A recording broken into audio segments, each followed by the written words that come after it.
Isang bagong pag-asa para sa mga batang pasyente ang binuksan sa Clark matapos pangunahan ni Pangulong Ferdinand Bongbong Marcos Jr. ang inaugurasyon ng Department of Health Jose B. Lingad o DOH-JBL Children's Medical Center nitong Biyernes, July 24. Kasama si First Lady Liza Araneta Marcos, pinasinayaan ng Pangulo ang pasilidad na magbibigay ng specialized pediatric healthcare services sa mga bata mula sa Ilocos Region, Cagayan Valley, Central Luzon, Metro Manila at mga karatig lugar. Ininspeksyon din ni Marcos ang Integrated Operating Room, Specialized Outpatient Consultation Area at mga Advanced Diagnostic Equipment kabilang ang AI-enabled X-ray system at 128 slice CT scanner. Ayon sa Pangulo, magbubukas sa publiko ang ospital sa August 1 upang mas maraming batang Pilipino ang makinabang sa dekalidad at libreng serbisyong medikal.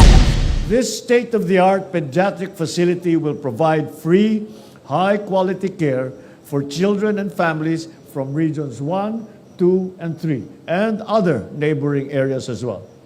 Next week, on the 1st of August, this hospital will open its doors to patients, making specialized pediatric services accessible to more communities. More importantly, it will bring hope and relief to countless Filipino families. Bahagi ang proyekto ng pagpapatayo ng mas maraming regional specialty centers sa bansa sa ilalim ng Regional Specialty Centers Act. Actually, we will be implementing zero balance billing dito starting pag nag-operate tayo. No? Dahil may katulong naman tayo dyan, yung medical assistance to indigent patients. Ayan. And also the PhilHealth, kasi yung PhilHealth natin maganda na yung sabi natin coverage nila. In fact, we have packages for cancer patients. So ayan, nako-cover po lahat yan ng ating PhilHealth. Neonatal care, na napakamahal po yan kasi pag mga neonates, usually mga premature, cover din yan ng ating PhilHealth. So meron tayong accredited C package for that, the neonatal package. We have also yung ALL or the leukemia package for the pedia. So kompleto naman.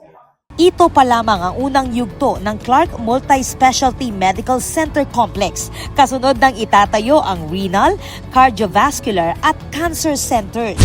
We really think that what was conceptualized before in Quezon City should really be transformed in so many other places because these are the generational legacy projects.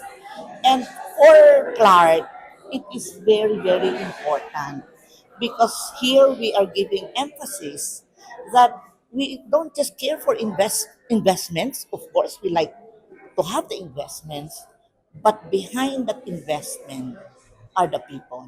Pinondohan ng Philippine Amusement and Gaming Corporation o PAGCOR ang 360 million pesos na proyekto habang naglaan naman ng Bloomberry Cultural Foundation ng 1 billion pesos na seed funding para sa construction ng ospital at 5 million pesos para sa generator set. Ako po, Patricia Mamangon para King News Force Pampanga. Balitang tutuking Balen, susuyo.